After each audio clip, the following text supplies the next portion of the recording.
계속해서 주님의 한 공동체로 성경 묵상을 하고 있는 가운데 오늘 주신 누가복음 7장과 8장을 통해 죄가 많은 한 여인의 신앙과 또 그녀가 감사를 예수님께 드릴 때 예수님은 사랑과 용서를 받을 자격이 있는 사람이 누구인지에 대해 우리의 선입견을 다시 한번 재평가하도록 오늘 말씀을 통해서 주십니다.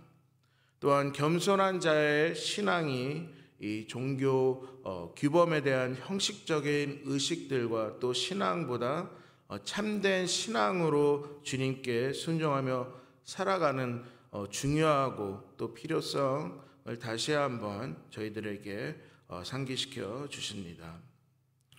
오늘 본문 7장 36절에서 이 바리새인 중 이 시몬이라는 이름을 가진 자가 예수님을 그의 집으로 초대하게 됩니다. 이것은 예수님과 또 종교 지도자들 사이의 관계에 아직 완전히 적대적이지 않다는 것을 의미하고 보여주는 것 같습니다. 또한 적어도 예수님을 더 가까이서 또 정직하게 보기를 원했던 이 바리새인들도 있다는 점을 저희는 알 수 있습니다. 그리고 37절에서 그 도시에 죄를 지은 한 여인이 이제 집으로 들어오게 되고 또 어떤 사람들은 이것이 막달레 마리아라고 생각하며 또 요한복음 12장 3절에서 나오는 이 베다니 마리아도 예수님의 발을 기름을 부었던 이제 별개의 사건이 등장합니다. 대부분은 이 여인이 매춘부나 간음죄로 지은 죄인이라고 예상합니다.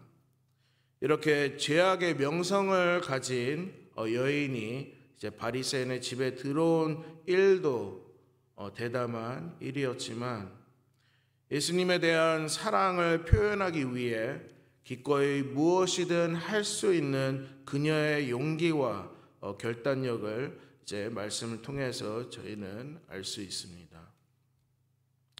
또한 계속해서 37절에서는 이 향기로운 향유가 담긴 옥합을 가져와 예수님께 드리기 위해 이제 가져온 값비싼 선물이었음에도 여기에서 48절부터 50절에 이제 나오는 내용에서는 그 여인이 이제 일찍이 예수님이 용서해 줄 수도 있었지만 이제 공개적으로 그녀의 죄에 대한 용서를 이제 말씀을 하지 않으시고 들으셨습니다.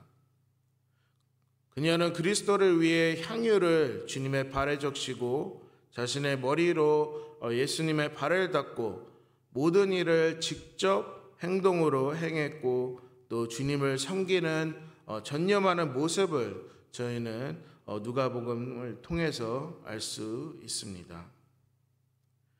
예수님과 같이 3년이라는 시간을 같이 동행했던 베드로도 야고보도 또한 요한도 그분의 제자들도 그 도시에 도움이 필요한 사람들에게도 봉사하지 않았고 또 예수님께 직접적으로 간접적으로 봉사하지 않았지만 이 죄가 많이 있는 여인은 그들보다 먼저 예수님을 위해 그녀의 마음의 방식대로 예수님을 섬겼다는 점을 저희가 알아야 합니다.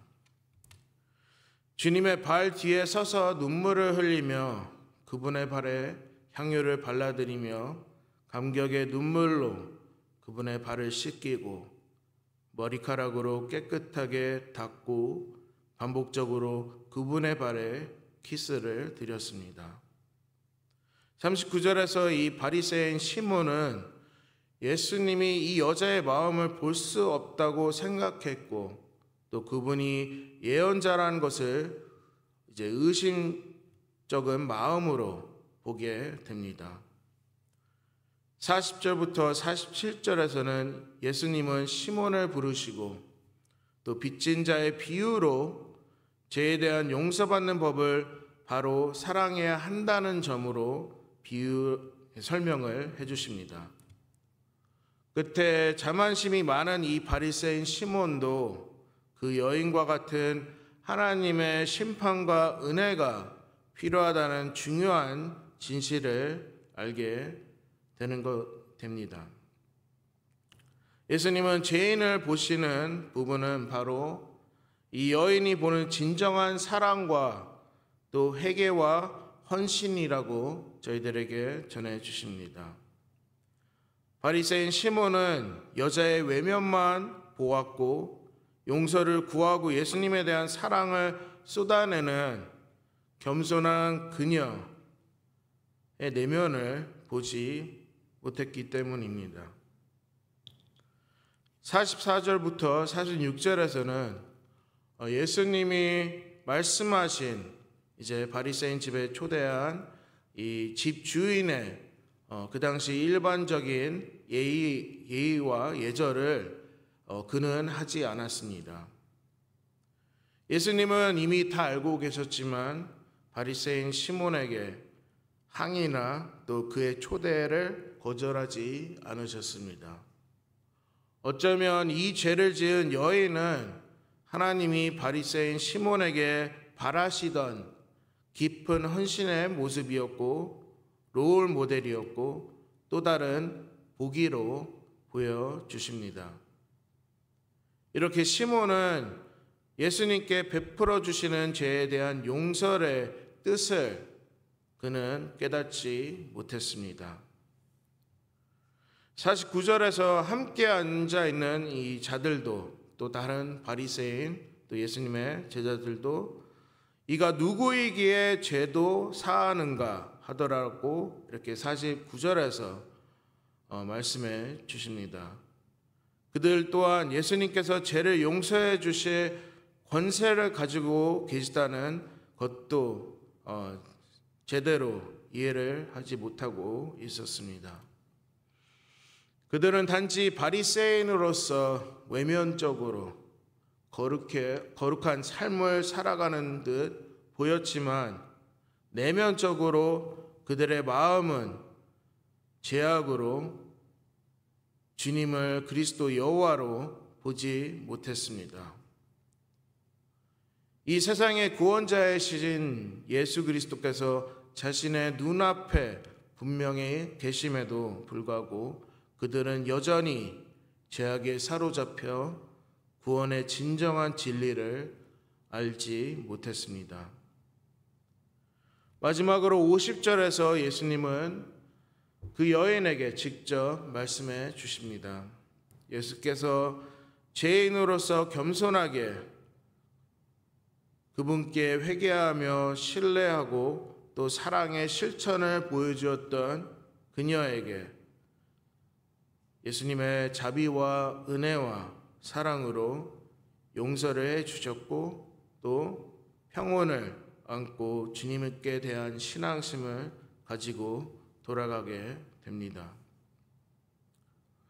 또한 계속되는 누가복음 8장에서는 예수님은 저희들에게 그분의 말씀을 진정으로 듣고 이해하며 이제 믿음과 순종으로 실천하며 살아가도록 말씀을 통해서 알려주십니다. 8장에서 보여주시는 그분의 기적적인 일들, 폭풍을 진정시키고 또 악마를 내쫓아 주시고 또 죽은 자를 치유해 주심을 통해 다시 한번 선하신 예수님의 권위를 저희는 8장에서도 보게 됩니다. 신앙생활의 모든 부분에서 주님은 더욱더 신뢰하도록 그분의 신성한 왕의 권위를 실체로 보여주십니다. 또한 8장 21절에서는 예수님은 그의 가장 가까운 가족의 이제 하나님의 말씀을 듣고 순종하는 사람들이라고 말씀해 주십니다. 그것은 예수님의 어머니와 또 동생들을 말하고 있는 것 같이 예수님의 말씀을 듣고 그것을 행함으로써 주님께 더 가까이 다가갈 수 있다고 전해 주십니다. 그렇게 함으로써 저희들 또한 일반적으로 생각하는 가족 관계보다 예수님과 더 가까운 관계를 맺을 수 있다는 사실을 말씀해 주십니다. 오늘 말씀을 묵상하면서 정리하는 시간을 갖습니다. 오늘 주신 본문에서 죄가 많은 한 여인은 자신의 죄를 깊이 깨닫고 있었고 또 그런 죄인을 위해 예수님은 오셨습니다. 예수님께서는 죄를 용서해 주시며 사랑으로 죄인들을 구원으로 이끌어 주시는 분이십니다. 자신이 죄인임을 아는 자는 주님께로 나와 죄 사함을 구하며 권세를 가지신 주님께 나와 간구를 해야 합니다. 오늘 본문 7장 47절에서도 말씀하신 부분처럼 죄 사함을 많이 받는 사람은 주님을 더욱더 사랑하게 됩니다. 즉 예수 그리스도를 사랑함은 크기에는 죄 사함의 크기에 비례한다고 알려주십니다. 저희들 또한 자신의 죄에 대한 심각함을 재검토하고 또 고칠 수 있어야 합니다. 주님에 대한 불순종은 바로 우상 숭배이며 또한 머리와 마음으로 짓는 죄는 오직 죽음밖에 따른다는 사실을 저희는 알아야 합니다. 오늘 주님의 말씀의 뜻을 다시 한번 깊게 묵상하며 주님께서 당부해 주시는 저희들의 죄 사함의 크기를 깨달았고 그 시간을 검토하는 시간을 가지면 좋을 것 같습니다. 예수님께 참된 사랑을 나타낸 여인과 같이 저희들 또한 주님 앞에 엎드려 눈물을 흘리며 그리스도를 사랑하며 또 그분의 거룩한 삶을 따라 살아가는 저희 모두가 됐으면 합니다. 이 세상 속에서 그 어떤 멸시와 고통을 받으며 살아갈 때 주님이 주시는 자비로운 은혜의 말씀을 통해 그 고통과 또 그 멸시를 자유함을 얻은 저희로서 새로운 피조물로서 주님께 더 가까이 가는 저희 모두가 되어야 합니다. 주님이 주신 은혜에 대해 감동받아 예수님을 위하여 소중한 옥합을 깨트리는 것 같이 저희들 또한 예수님이 주님 되심을 고백하고 또 참된 믿음의 삶을 선택하고 섬기길 주님은 원하십니다. 제발 내일로 밀지 말고 지금 이 순간부터 마음의 변화를 주님께 간구하며 노력하는 저희 모두가 되길 바랍니다. 예수님이 여인에게 보여주신 자비와 용서로 통해 저희 자신들이 짓는 죄에 대해서 다시 한번 십자가의 치유와 부활을 기억하며 그분의 사랑을 증명해 주신 여호와께 저희는 겸손하게 회개하고 또 주님께 드리는 저희 모든 것들이 다 저희가 항상 그분께 감사함을 드릴 수 있는 계기가 됐으면 합니다. 그러기에 기쁜 마음으로 찬양과 영광을 드리며 감사와 회개 기도로 오늘 하루도 승리하시길 기도와 응원 보내드립니다. 다 같이 기도 드리시겠습니다.